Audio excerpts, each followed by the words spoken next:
Hello, hello, beloveds of positive life. So happy to be here with you all. I'm Amanda Collins, and I'm so honored to have been writing for Positive Life magazine. uh, I don't know, for maybe about 8 years.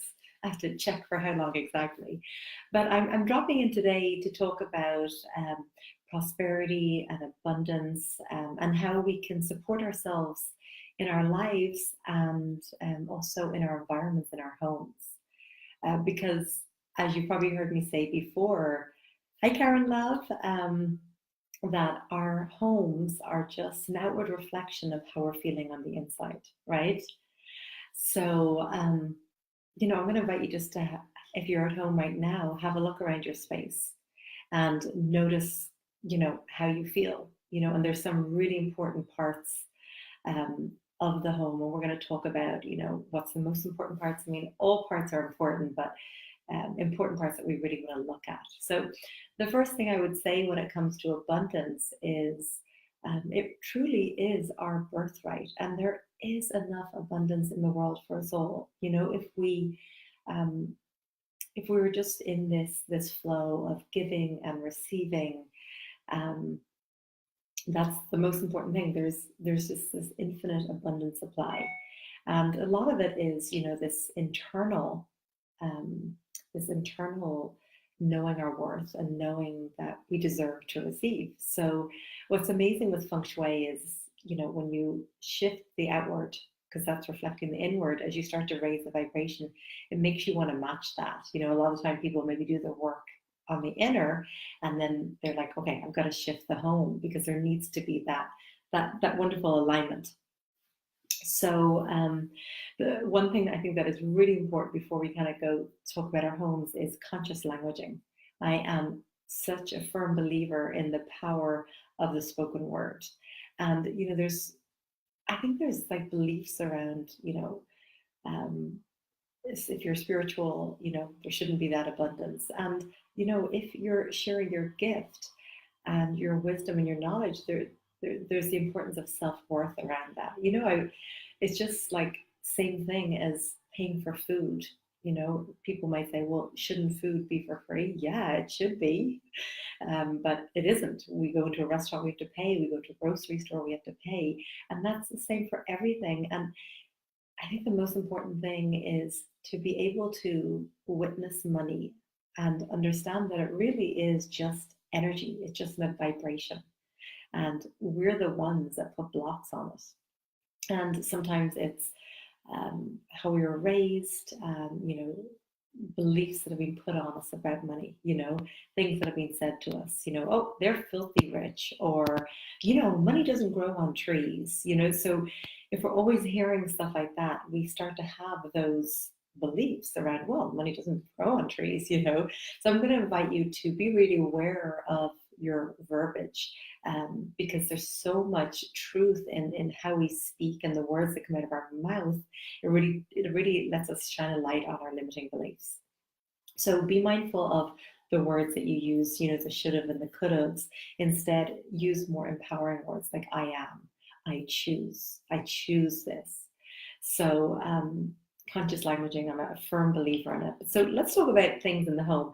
And I would love to open it up to any questions that you have in your home. I love that. That's great. So I always start with the same thing every time, but clutter. Clutter is really, really important, right? If there's clutter in your home, the energy is not flowing. And now it is scientifically proven that everything is made up of energy. And if the energy is not flowing in your home, it's hard for that abundance to come in. So that's the first place I'm going to invite you to start. And the amazing thing about clearing clutter is it's free to do. Actually, you tend to make money, find money as you clear clutter, because you find stuff that you're going to sell. I've had clients that have found like a couple of $1,000 that they stashed away in the coat pocket of something and forgot that they put in there. You can sign things, you sell things, and then the most important thing is you make space. You make space for that, what you want to bring into your life, and you just make space to be able to breathe, for the energy to be able to flow in your own body, in your own home. I don't know about you, but when I even just sit down to my desk to work, if it's piles of clutter, it can be overwhelming, and I don't know where to start. Whereas if I sit down to my desk, being all clear, and even just in the home in general, I'm so much more productive. I feel so much better in my space. So that's number one, clear the clutter. And a couple of things when it comes to clutter is one, it will not magically walk out by itself. I know we would love that to just go like that and to be gone. And so it won't. So we actually either have to get the help that we need to get rid of the clutter or just like schedule the time, and Rome was not built in a day. So it's say you say, okay, Saturday morning from 9 to 11, I'm going to clear clutter, and you make that commitment and you just say, I'm going to just do this drawer or just these two drawers, because saying I'm going to do the whole room or the whole house, puts a lot of pressure on you. And then prepare yourself. Do you have a bag or a box for recycling? Do you have a bag or a box for charity? Do you have a bag or a box for trash? So the more prepared you are. And I know for some people with clutter, it's like really, really helpful to know where it's going to go. So it's like, oh, I have this salt lamp. I already have enough. I don't need this one. But my friend said they would love a salt lamp. So it's like, I know I'm going to gift this. So clutter is anything you don't need, use, and love. So just keep that in mind as you go throughout your space. Do I need it? Do I use it? And do I love it? And it's really important to be really, really, really honest with yourself. And I love Marie Kondo. She has a wonderful show on Netflix. But she says, touch the item and just notice how you feel. And does it spark joy? And if it sparks joy, fantastic, you can keep it. And if it doesn't, give it thanks, give deep gratitude for it, and then let it go. And just think, when you clear things and let things go, you make space for abundance to come in. So speaking of decluttering, actually one of the best two places to start. One is clear out your wallet, clear out your purse, because if it's full of old gift receipts, old gift cards, like with €1 left in them, or credit cards that have expired, or old receipts. The thing with that is it's hard for the money and the abundance to come in. So there's a really, really simple place to start. Sit down, go through your purse and your wallet and like your handbag. Go through it, clear it out. And if you've got an old tatty wallet, let it go and get something like that represents abundance to you. Okay, so number two is fix everything that's broken. Because if things are broken in your space, again, the energy is not flowing and it's representing like things breaking down and not being, not being honored, right? Oh, sorry, I forgot my second most important place, wallet for clearing clutter. And the second is your car, because the car represents how you get around in life, right? So clear out your glove box, clear out the boot, the trunk, because that's how you move around. And hi, Ashley, love. And we all know that when we clear that out, we just feel so good. And that represents how we get from A to B, how we, get to our new goals, our new ways of life. So clear that out, clear out your wallet, clear out your car, right? And that's amazing. Okay, so fixing broken things. So in Feng Shui, we look at water as being money, right? So if you've got a lot of dripping faucets, dripping taps in your bathrooms or your kitchen or out of the ceiling, it's just representing money going out the door. So get things fixed in your home. The burnt out light bulbs are representing being burnt out. And then in the kitchen, that really represents wealth and prosperity. It's where we have food that sustains us and nurtures us. So if one of the rings or all are broken on your stove, it's representing a lack of abundance. So like if one of four is broken, it's like a quarter of the abundance blocked. So this second tip is really about getting everything in your home in good working order. So clearing the clutter and getting things fixed. Loose door handles represent like not having a firm grip on life. Everything in our home is reflecting something in our life. So that's why we say in Feng Shui, everything should be in good working order, and you should have nothing in your space that you don't absolutely love. Otherwise, it shouldn't be there, right? So get everything fixed. Chipped mirrors, cracked windows, And okay, so let's talk about the front door. So front door is where all the energy comes in.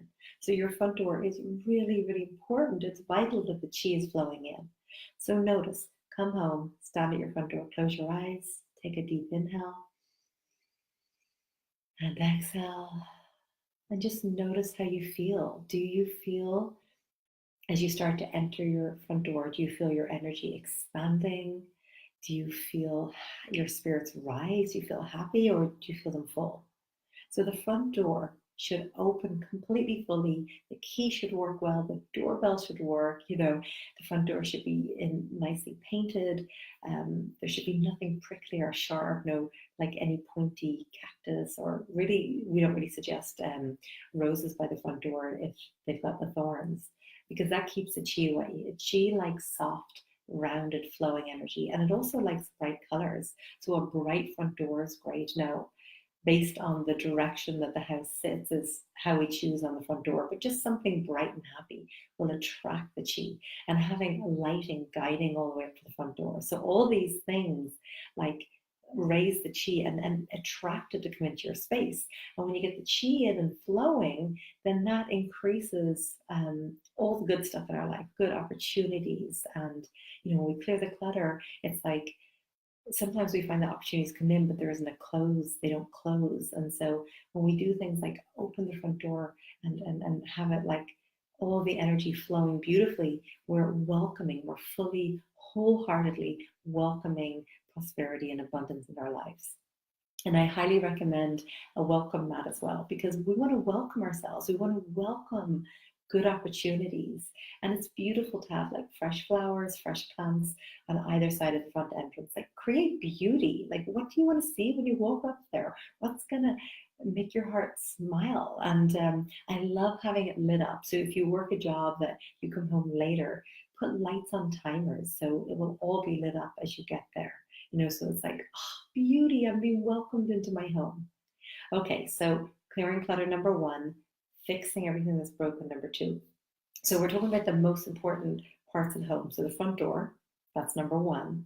Number two is your bedroom. Your bedroom represents, of course, rest and romance, but we really want the bedroom to be clutter-free.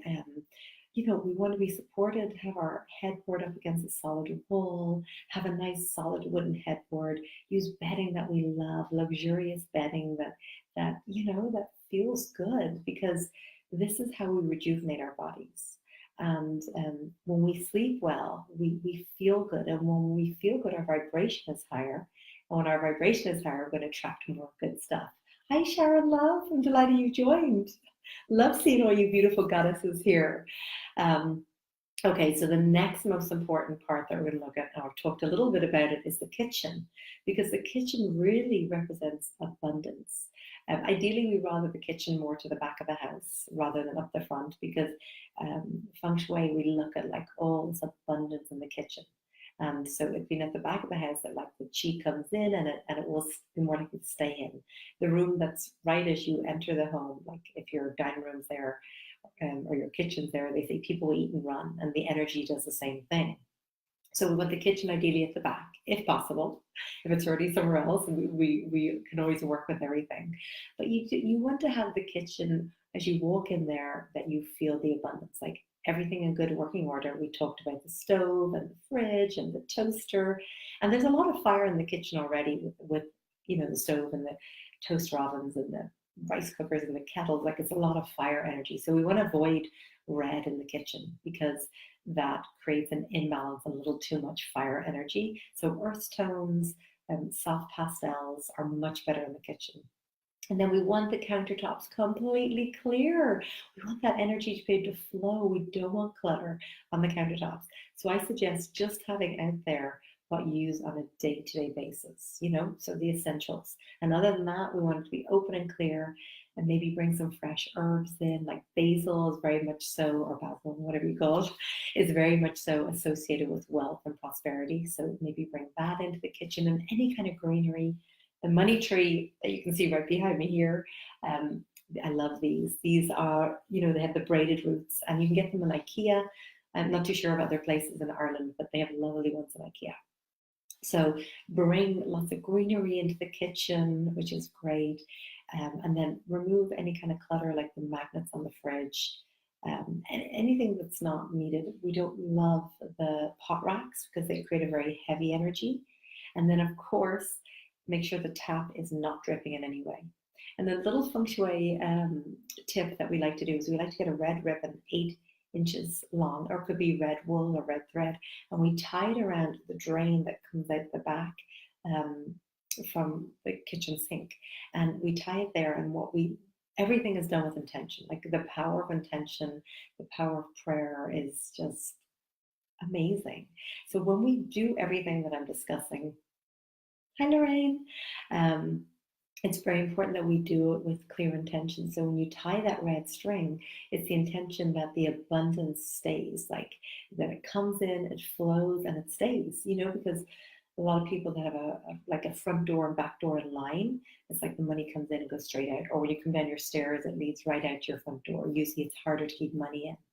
And so, with the intention that our bank accounts are going up and, we have that financial freedom, like the freedom to not have stress over money, So I think that's a really good point as well, as what is financial freedom to you?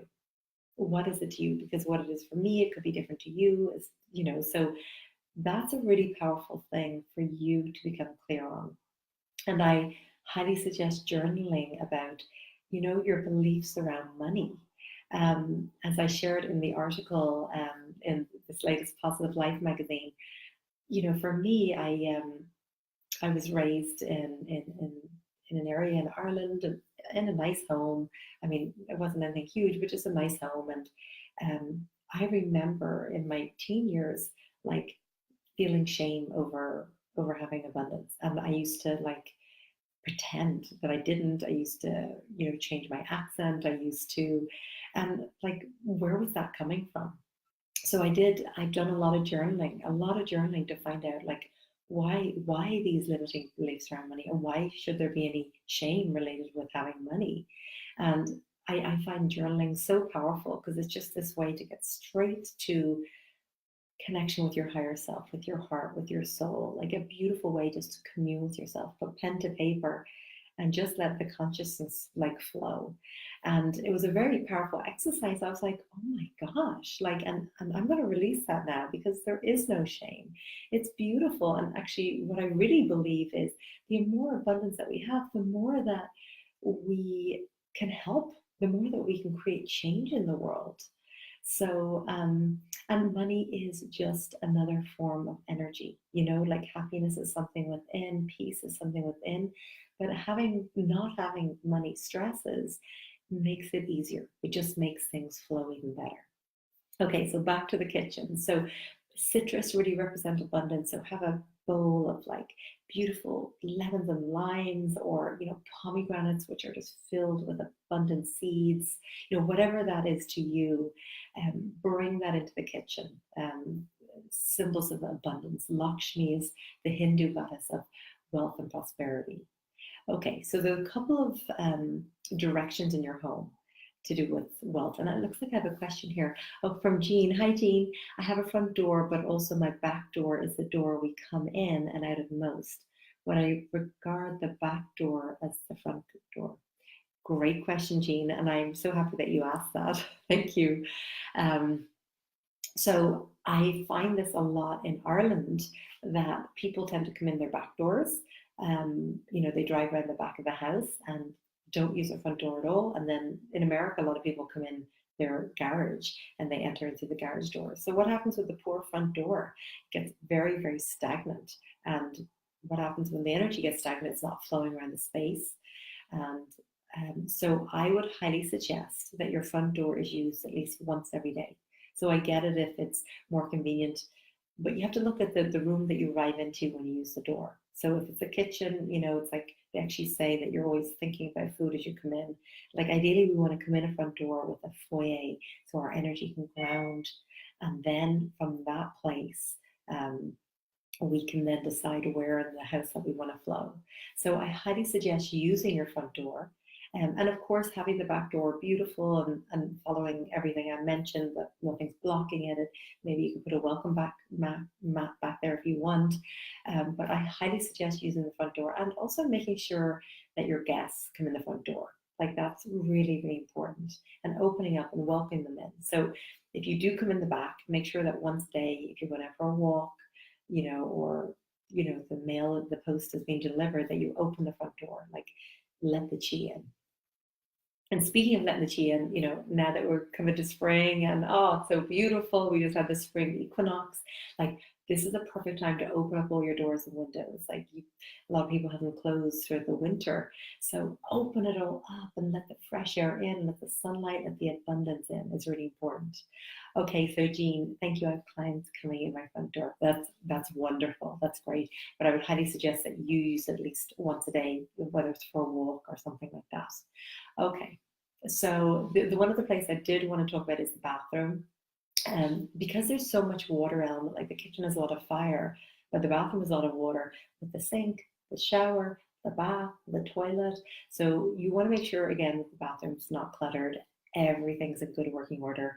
We really prefer if we don't have a toilet right above the front door or a bathroom in the center of the house either. If you do, add some earth to ground the space, because earth will block the water and create a better balance in there. Or add some trees, which is the wood that will absorb the excess water. And then you want to be really mindful in the bathroom not to do a ton of blue in there, because then what you do is blue is the water element. So if you add tons and tons of blue in there, you're like oversaturating. And what it does is it throws that water element, which represents money, out of balance. So bring plants in, bring more green colors, bring more earth tones into the bathroom, and avoid blues. A lot of time people say, I'm going to do like a beach theme, and there's tons of blue in there. So I would avoid the blues, add some earth element, add some wood element. They say leave the toilet lid down, right? Because when you flush it, the abundance goes down. What I actually rather is to share is if your toothbrushes are in there and you flush the toilet, they say so much stuff is coming back up the toilet. And if your toothbrushes are right there, it's really not hygienic. So there's just a very practical reason to keep the toilet lid down. Make sure that the taps aren't leaking. That's such a major money thing. So I highly suggest getting that fixed. Okay, so the southeast area is your wealth area in your home. So, you can get your phone out, there'll be a compass on there, and find what room is, get your floor plan, you can divide it by 9, and then find that southeast section. And so whatever room lands on that, your front door, your kitchen, your bathroom, whatever it is, that's wealth. And so I highly suggest honoring that area of your home. So you can put a money plant in there, look at the artwork. Is the artwork representing abundance to you? It doesn't matter to somebody else. It's just, how do you feel? What messages does it send to your physical, your emotional, your spiritual, when you look at this art? Because art is so profoundly powerful and has such a powerful effect on us. So the southeast area, make sure there's nothing prickly, sharp in that area.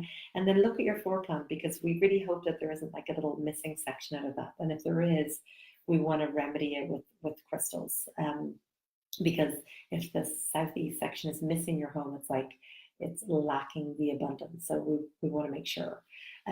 So look at the southeast area, no matter whether it's the bathroom or no matter where it lands. And when you go into that space, does it feel abundant?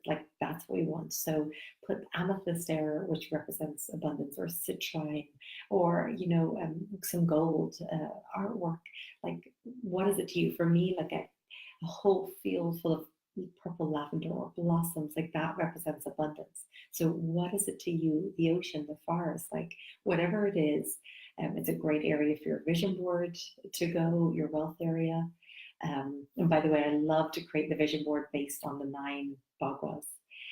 Okay, and then the second very important direction, this is more or less my last, I could go on for hours, I would love to go on for hours, but is the northwest, which in Feng Shui we call heaven's gates. So it's where all that heavenly destiny, magical energy comes in. So look to your northwest area of your home. Just make sure that's not where your trash cans are stored on the outside, that there isn't piles of clutter on the inside, just that that area is light and airy and flowing and nothing broken in that area.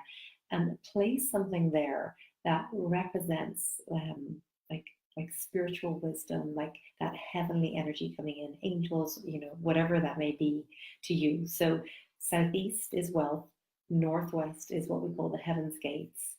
Um, so that's it. I hope you got some good tips from our time together. I love when I get time to be with you all. And I just want to see, is there any last questions that I could take before we come to a close? I love to answer questions, so happy to do that. And if you're watching the record and you want to post any questions, I will chime back in and answer them. So thank you so much for being here. I'm so grateful. Lovely to see Karen and Ashley and Sharon and Jean. Thank you. And Lorraine and Garrick. Thank you so much for all being here live. Wishing you a beautiful, beautiful rest of the day. I think most of us here are in Ireland. So, and the sun is shining and there's blue sky. So that in itself just feels absolutely abundant. So thank you so much. Have a beautiful rest of your day. Bye.